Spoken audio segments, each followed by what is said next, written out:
Hello. What's been your experience with social media? There's so much, and my experience was not really very favorable.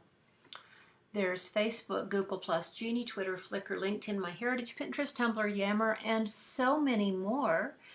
And I really found that when I checked out my husband's Facebook account that I spent a lot of time, I felt a lot of time was wasted, and I had to wade through a lot of things. But my daughter said, "Mom, look at Instagram." Not that I was looking to join any social media, but let me share some thoughts of a reluctant but now enthusiastic user. This is how the conversation went. "Mom, you should be on Instagram." And my reply, "I do not have enough time in my life." "But you can keep up with your family." Okay, that's a good thing. Me, "But I don't like all the other garbage that comes too." Her comment, "We have it private, and only those you invite," let me emphasize, those you invite can see the posts. Okay, now I'm getting interested a little bit. "How do you do it?" And then the very best answer of all came from her. "Let me set it up for you." How good can it get? Benefits. What are the benefits that I have seen for the past year since we got on Instagram? I can see what my children and grandchildren are doing because many of them are on this medium. I can see current family history. It's a very quick way to post your activities. You take a snapshot, add a few words, and hit send. You know what they say a photo is worth. You can also share family history moments from the past. Instagram encourages Throwback Thursdays to make posts of things or ancestors or whatever from the past. It's a good way to stay connected. How do we set it up? First of all, it's only done with an app that you download to a smartphone or a tablet. Once you have set it up, you can view the posts on a computer, but you must have your app downloaded again to your smartphone or tablet. There is lots of help on Instagram.com. So I'm not going to get into a lot of the technical aspects of this. This is the help center. I went on my computer to do the initial reading. There's a getting started. There's creating an account and username, and then account settings, and this is where you would find the privacy settings. These articles are brief, to the point, well written, and really quite helpful. How do you actually create an account? First of all, you download the Instagram app from either the App Store, Google Play Store, or the Windows Phone Store, depending on the device that you have. Once you have downloaded that, once the app is installed, you tap on the icon to open it. We'll have a picture and a couple of slides of the icon, of a larger version of the icon.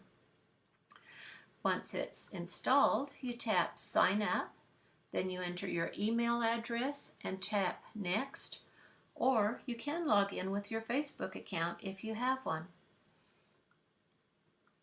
If you register with email, you create a username and password and so on. So that's basically it. It's fairly straightforward to create an account.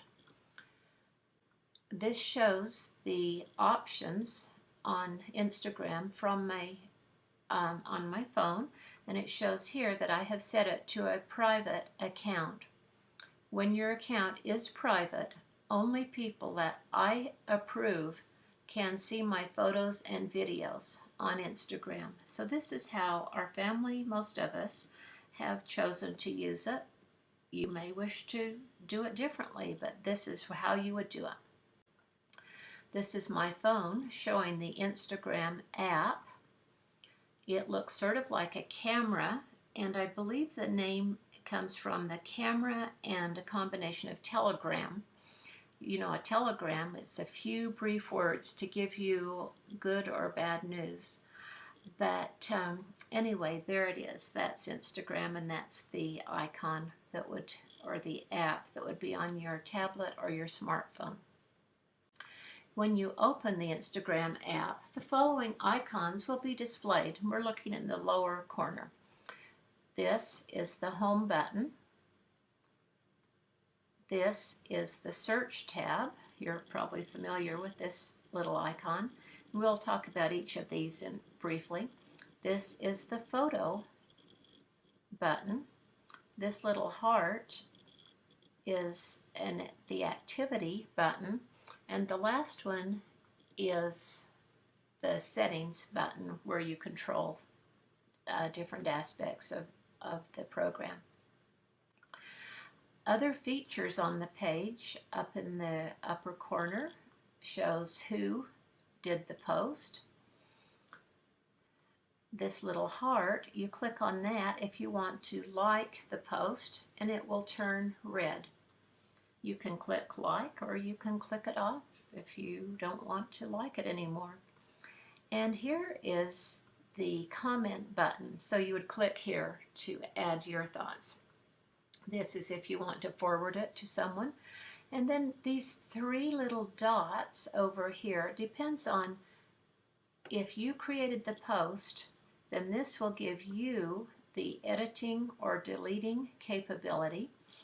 If somebody else created the post, the options will be different.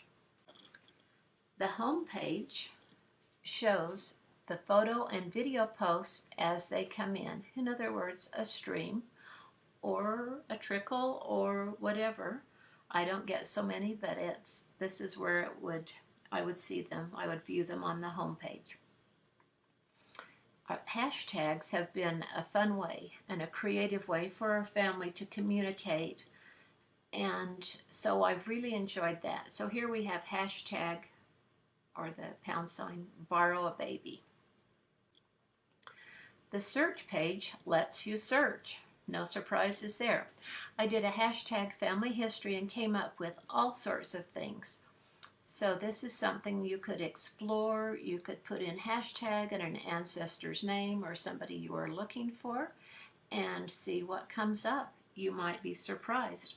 This is not something I looked around a lot because I mainly want to use this for my family, but you certainly could expand the use and take advantage of this. The photo page lets you take a photo or use one on your tablet or one you've previously taken. This is the button to take a picture. There are 3 choices down at the bottom. You can choose from library, which would be the photos that are on your device.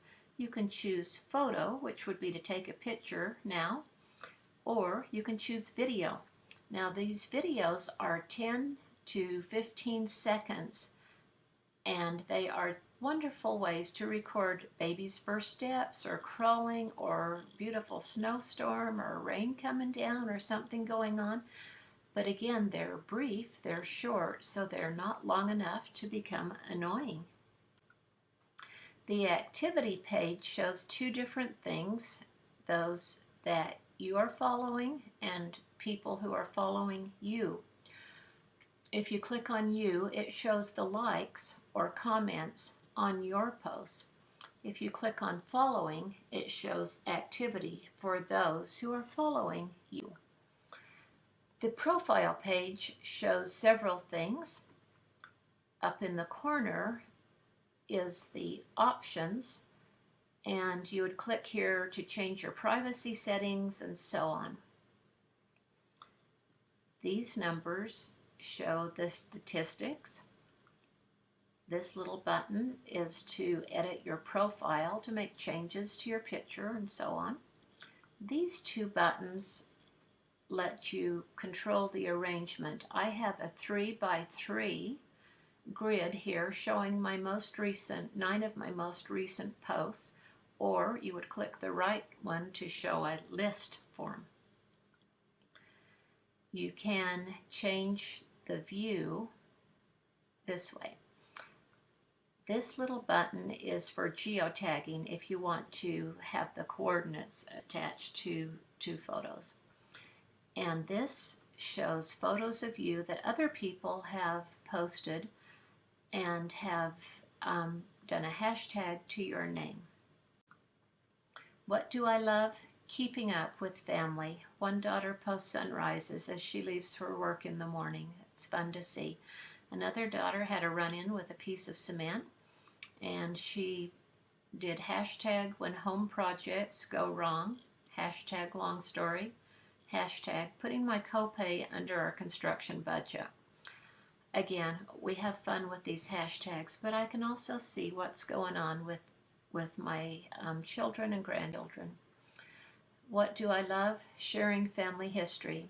A sister-in-law posted the one on the left in loving memory of her sister who had passed away, but what a precious photo of the three sisters. On the right, she posted this, happy birthday to my sister. What a wonderful way to share these photos and not just keep them stuffed away in an album or drawer, but to get them shared out to people. What do I love? Sharing family mementos. I have this beautiful little dress that my mother made for me. It's all done by hand. So I took photos and showing some of the detail too. I put these together with an app called PhotoGrid, and there are certainly others, but this is a way to combine photos that are similar or of the same subject. And I posted it, and how fun to share and how fun to get back the comments.